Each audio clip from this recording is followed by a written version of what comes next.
नमस्कार। मौसम चलवास में आपका स्वागत है। बात करेंगे राजस्थान के मौसम के बारे में, जिसमें आपको जानकारी देंगे कि अगले 24 घंटों के दौरान किस प्रकार रहेगा मौसम। तो इस जानकारी में आपको जो मौसमी हलचल अभी होने वाली है दूसरे सप्ताह में, तीसरे सप्ताह में, इसकी भी जानकारी देंगे।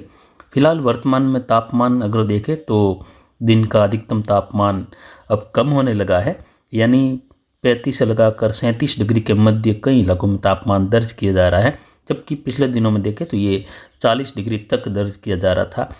और ज़्यादातर औसतन ये दिन का तापमान अगर देखें तो कई जिलों में 39 डिग्री के आसपास बने रहने से सौंफ की बिजाई और जीरे की बिजाई जहाँ पर हुई है, जहाँ पर उगाव, जहाँ धूप रहती है खेत में, वहाँ पर कम उगाव रहा, जबकि पेड़ पौधों के नीचे अच्छा उगाव देखने को मिला। यानी दिन में जो तापमान था उसकी वजह से कम उगाव देखने को मिला। तापमान बढ़ा हुआ था, लेकिन अब तापमान बिल्कुल अनुकूल हो रहा है, यानी अब ठंडक घुल रही है मौसम में।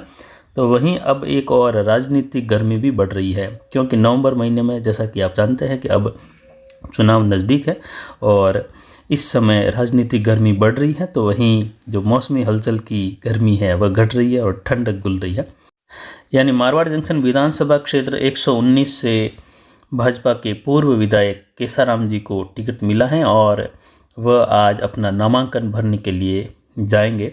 वहीं सोमवार को यानी 6 नवंबर को वर्तमान विधायक खुशवीर सिंह जी भी यहाँ पर नामांकन भरने के लिए जाएंगे। उनको टिकट मिला है कांग्रेस से। तो अब ये राजनीतिक सरगर्मी बढ़ रही है, यानी अब जो ठंडक घुल रही है उसका असर एक महीने तक राजनीतिक चर्चा करने वाले या राजनीति में हिस्सा लेने वाले लोगों के लिए कोई विशेष नहीं रहने वाला है। फिलहाल बात करते हैं मौसम की। ये एक सामान्य जानकारी थी मारवाड़ जंक्शन विधानसभा क्षेत्र की कि क्या माहौल यहाँ पर बना हुआ है, यानी कब नामांकन ये भरने जा रहे हैं। फिलहाल यहाँ पर देखिए तो मौसम मारवाड़ जंक्शन क्षेत्र में शुष्क बना रहेगा और यहाँ पर आने वाले दिनों में देखें तो दूसरे सप्ताह में घने बादलों की आवाजाही का दौर और कहीं कहीं बूंदाबांदी या हल्की खंड वर्षा की स्थिति बन सकती है। और वहीं पश्चिमी राजस्थान जैसलमेर से लगाकर कुछ बाड़मेर बीकानेर की ओर, अनूपगढ़ की ओर से लगाकर उत्तरी राजस्थान की ओर देखें तो कुछ खंड वर्षा यहाँ पर बन सकती है और इसका असर देखने को मिलेगा दूसरे तीसरे सप्ताह में भी। यहाँ पर मौसमी हलचल अलग अलग रहेगी, यानी घने बादलों की आवाजाही का दौर अलग अलग जगहों पर बनेगा और बारिश वाला माहौल भी बनेगा, लेकिन कई जगहों पर मौसम शुष्क भी बना रहेगा। जेट का प्रभाव देखें तो फिलहाल कुछ उत्तर की ओर है, लेकिन फिर भी दक्षिण झुकाव के साथ एक WD बना हुआ है जो आगे निकल रहा है, जिसका कोई विशेष असर नहीं होगा। हालांकि दिन में कुछ धुंधला मौसम रहेगा, कहीं कहीं मध्यम बादलों की आवाजाही भी रहेगी और दूसरे सप्ताह में उत्तरी राजस्थान के आसपास धुंध, कोहरा या कहे फोग आने की भी संभावना बन रही है। यानी उस दौरान एक 7-8 जो नवंबर का समय है वहाँ से एक WD की संभावना है, जिसकी वजह से संपूर्ण राजस्थान में बादलों की आवाजाही का दौर बढ़ेगा। कहीं कहीं हल्की खंड वर्षा, एक दो स्थानों पर मध्यम खंड वर्षा, तो ज़्यादातर इलाके शुष्क बने रहने की संभावना है। तो वहीं अरब सागर में देखें तो यहाँ पर एक सर्कुलेशन उभरा है, जिसकी वजह से हलचल बढ़ेगी। दक्षिणी राज्यों से लगाकर महाराष्ट्र, कर्नाटक, गोवा तक के क्षेत्रों में, कुछ दक्षिण पश्चिम गुजरात के बॉर्डर वाले क्षेत्रों में भी, सौराष्ट्र में भी उसकी वजह से वर्षा देखने को मिल सकती है दूसरे सप्ताह के दौरान। फिलहाल आज 4 नवंबर का समय है और पिछले 24 घंटों के दौरान देखें तो अधिकतम तापमान सेलावास मारवाड़ जंक्शन का 37.04 डिग्री सेल्सियस रहा, 2 डिग्री की गिरावट आई। वहीं न्यूनतम तापमान कुछ बढ़कर, क्योंकि WD की वजह से बादलों का आवागमन बढ़ा हुआ है और न्यूनतम आर्द्रता में हल्की वृद्धि हुई है, जिससे ये न्यूनतम तापमान बढ़कर 15.26 डिग्री सेल्सियस रहा। और वहीं अधिकतम आर्द्रता 74%, न्यूनतम आर्द्रता 26% रही। वायु दबाव घटकर 1014 मिलीबार के आसपास दर्ज किया जा रहा है। हवाएं अधिकतम उत्तर पूर्व से 3 किलोमीटर तक दर्ज की गई। जवई बांध अभी भी भरा हुआ है। तो वहीं फुलाद बांध की बात करें तो अभी भी फुलाद बांध से भी पानी रपट से बह रहा है, यानी अभी भी फुलाद बांध हल्का ओवरफ्लो में चल रहा है। लेकिन जल्द ही, जैसे ही फुलाद बांध की नहर खोली जाएगी, स्थानीय क्षेत्रों में, स्थानीय गांवों के आसपास के क्षेत्रों में किसानों को पानी दिया जाएगा, उसके बाद ये पानी आना नदी में बंद हो जाएगा। फिलहाल आने वाले सीजन में देखें तो मौसम फिलहाल अनुकूल हो रहा है नई बिजाई के लिए, जिसमें गेहूं की बिजाई से लगाकर सौंफ की बिजाई का अंतिम समय है।